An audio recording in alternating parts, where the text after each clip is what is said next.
I need you to be super duper honest with not only yourself, but with me right now. Does launching feel like an emotional roller coaster?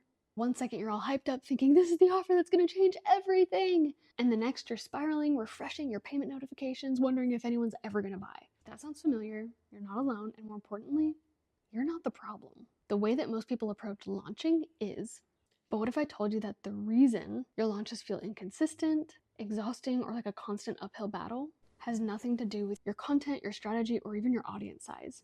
It has everything to do with the energy you're holding while you're serving that content. And that is exactly what I'm going to help you shift inside of the sold out launch frequency. Because when you master this one piece, selling stops feeling like a guessing game and it starts feeling a lot more inevitable. So first, come with me. Let's talk about why your launches might feel like they're working against you. Let's get into the reason why most launches feel stressful and unstable. Really, it's because more effort isn't the thing that fixes our launches feeling chaotic. More content doesn't fix our launches feeling chaotic. The energy that we hold throughout our launch, that's the thing that changes it. It's mostly the stuff in between our ears and in our aura all around us. So most entrepreneurs, whether they're running a spiritual business or something else, unknowingly launch from a place of fear and scarcity, and their audience picks up on that because what happens so often is that there's either an unexpected expense that comes up, or there's a new experience that you want to get into, or maybe a new investment that you want to do. And so you create an offer with the hopes that that will cover that expense, whatever it was. And then if it doesn't go exactly how you expected it to, immediately we start to spiral. And that's normal. So the most common emotional patterns that I see in launches is it starts out with excitement. Oh my gosh, this is my best offer ever. This is the best idea ever. Everyone's going to buy it. It's going to go crazy. And then we spiral into doubt and anxiety. And we're like, wait, but why isn't anybody buying it? Did I do something wrong? Let me go micromanage and look at all the different things that I might have fucked up so that I can change those. And I just want to make a side note here that a big mistake that I see so many female entrepreneurs doing is not paying attention to when their cycle is. And so when we're not paying attention to that, the pattern I see is that almost always this doubt and anxiety phase lines up perfectly with our luteal phase, which is when our brain and the chemistry in our body wants to do that anyway. So a little side tangent quick tip, pay attention to your cycle and launch during ovulation. You're welcome. So after the doubt and anxiety spiral, then we go into overcompensating, where we're posting more, we're giving away too much, we're tweaking the offer out of fear rather than actual alignment and truth and generosity. And then the last step we go into is feeling panic and exhaustion after feeling like we have to convince people instead of knowing and trusting that the right buyers will come because we trust the process that we started, because we trust ourselves, because we trust the energy that we've been putting out genuinely about this offer.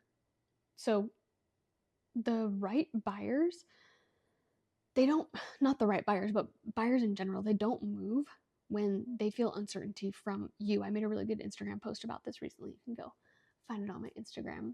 There's a poop emoji on it, so look for that one. So a question for you is, I want you to think about your last launch. Got it in your mind yet?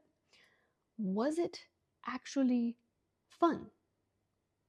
Did it feel certain and easy, or did you feel like you were waiting for sales, unsure of what would happen next, throwing spaghetti at the wall, being like, well, that didn't work. That one post that I made didn't bring in 20 new sales, so let me try this. Oh, that email didn't bring in 500 new sales, so let me try that. Was it like that, or was it actually fun and you were enjoying your day and you were lounging around and you were going on hikes and you were taking baths and you were eating nourishing food and you let natural ideas come to you and flow to you and then you executed them right away? And so after you had that genius idea in the shower, you created the reel that you had the idea for, and what do you know, it brought in some sales. What did it feel like for you? So there's so many different times where I've gone through my own launches where I feel that shift and it impacts my sales. There's so many different launches that I had in the beginning of my career that completely flopped, that I tried the spaghetti up the wall method and always felt deflated because no one joined. And it's because I was uncertain in myself, because I didn't believe in myself, because I didn't trust myself to be able to lead the transformation that I could lead, that I was qualified to lead, but I didn't believe in myself yet. And that energy is what was completely stopping me from actually being able to bring in clients who saw that for themselves as well. So once I shifted that, and I really distinctly remember it happening during 2 launches over the last couple of years. One was a program called Structure and Flow. And what I tend to notice happens for me is that the first couple of days, it's exactly this pattern. There's so much excitement. There are people coming in. People are asking about it. People are sharing it with their friends. And then something shifts. And then all the sales stop. All the reaching out stops. The engagement stops. And it's because I got in my head. I started doubting myself. And then the times that I've caught it, one was during that Structure and Flow launch, another was during the first 7-figure Freedom Method launch, where I noticed and I caught myself asking, should I lower the price? Should I add an extra bonus? Should I do this? Should I do that? And instead of listening to that voice, I said, oh, this is a sign that I'm trying to self-sabotage. This is a sign that I need to shift my energy, not the offer, not my content. It's me. If you've ever felt this before, like I've been saying, you're really not alone, and you don't have to keep launching in that way. Inside of the sold out launch frequency, we're going to be shifting this completely. It's really your identity we're going to be shifting so that you can launch with real confidence instead of emotional drain. So just DM me frequency over on Instagram and I'll send you all the details, or you can check the link in the show notes or the description down below if you're watching on YouTube. So getting into the second piece here is the energetic shift that makes those sales inevitable. I hope you guys are getting excited. I hope you're taking notes. I hope that this is all landing. I hope that this is having you reflect on your own patterns and your own mindset and what's been coming up for you over the years. Your buyers don't just buy your offer, they buy your certainty, they buy your confidence, they buy your framework. Okay? So people can subconsciously feel when you're unsure, when you're wobbly, or when you're hoping for sales. And the difference between launching from certainty versus launching from effort will be reflected in your sales. So effort-based launching feels like hustling, over explaining. It feels like you need more bonuses to justify the price. Was that not what I just said? Let me change the price. Let me add another bonus. Oh, now you get an extra one-on-one. No. Stop it.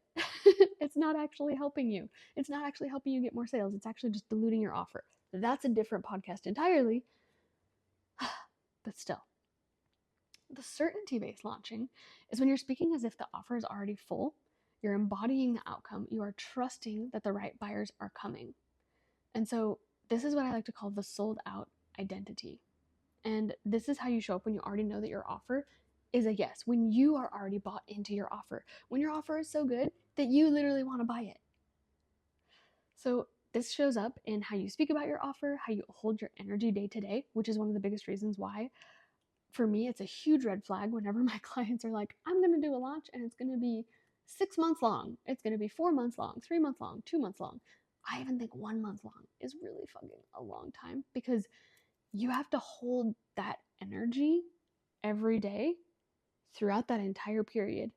And when you give yourself really long launch periods like that, you give yourself a lot of opportunities to self-sabotage, a lot of opportunities for the little dick brain to get really, really loud. And when you shorten it, it's a lot easier to just hold it for 7 days or 14 days than it is for multiple months. And to not fall into, maybe now I need to add an extra bonus. Maybe now I need to do this. And so it also shows up in your sold out identity. It also shows up in how you structure your launch content. Is all of your content trying to convince people?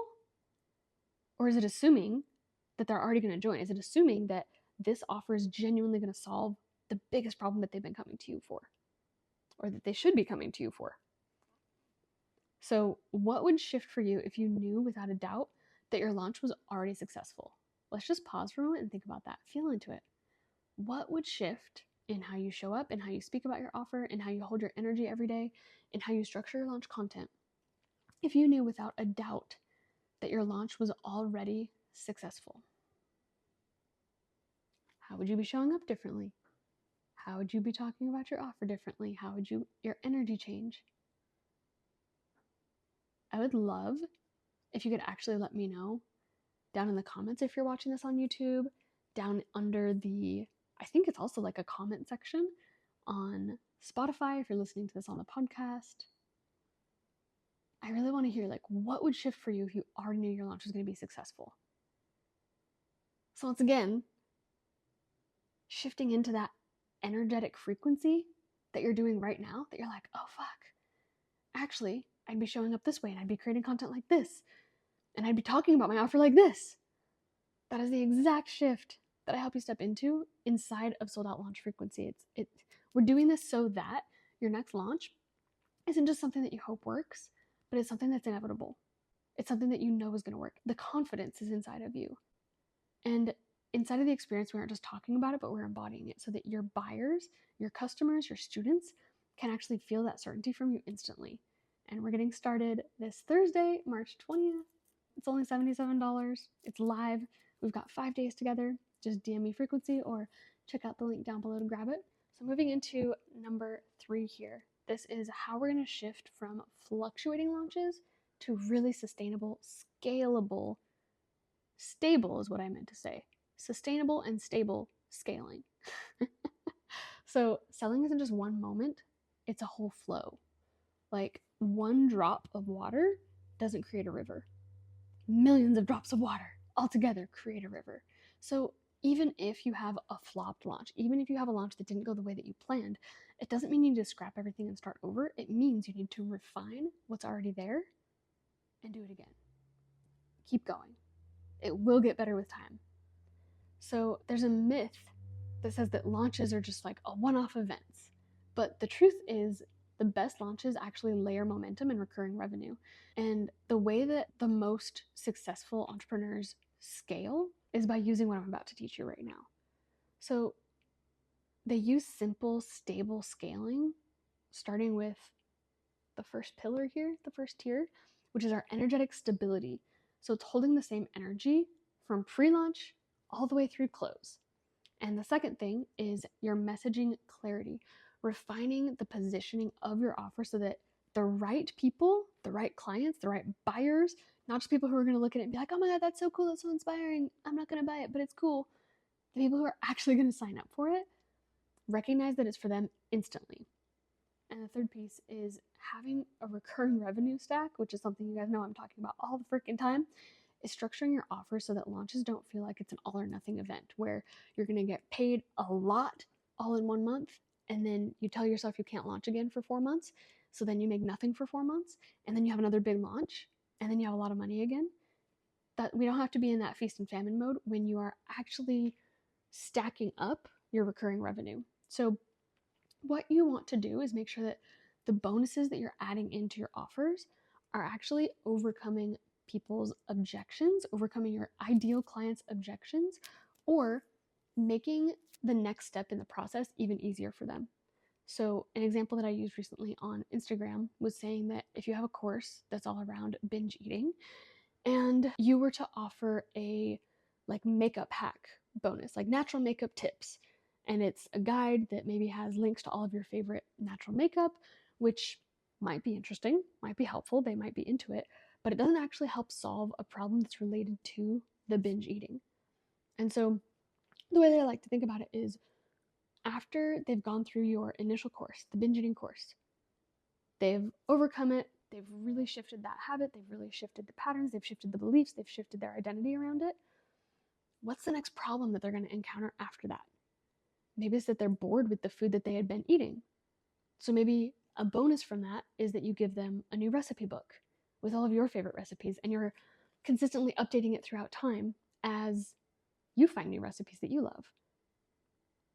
Maybe it's a bonus around making sure that they can get their family on board to support them through the process of moving past binge eating. So maybe it's resources around how to talk to their kids about it, how to talk to their partner, how to talk to their parents about it, how to talk to whoever, lives with them about it, or how to navigate going out to eat and talking about it. So I hope you can see here that we're actually overcoming people's objections with these bonuses rather than just like throwing random shit in there, which is the thing that I see so many different people do is just they're like, oh, well, I have this course and this course and this course and all these other little master classes and programs and whatever. So let me just put all of it in there. And then you tell people you get access to everything. But that means nothing to them because it's not solving a specific problem. And you're not communicating how it's solving a specific problem. So they don't think it's solving a specific problem. So this is stuff that we're going to get way, way deeper into inside of the sold out launch frequency, which I highly recommend. It's going to be really, really fun. We've got 5 days together inside of Telegram. We're going to be getting audio drips every day, really helping you get into this sold out launch frequency. And of course, I'm going to be sharing both the energetic and strategic pieces of that. So join us. It's going to be really, really fun. So have bonuses that make it easier to buy, not overwhelming to choose, not giving them decision fatigue. So have you ever felt like, this is your reflection question again, have you ever felt like you had to add more to your offer just to make it feel worth it?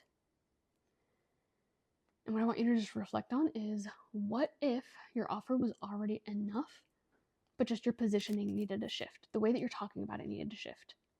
What if that's the only tweak that needed to happen? What if the only shift that needed to happen was that you need to shift how you're looking at it? You need to remember how valuable it is again for you.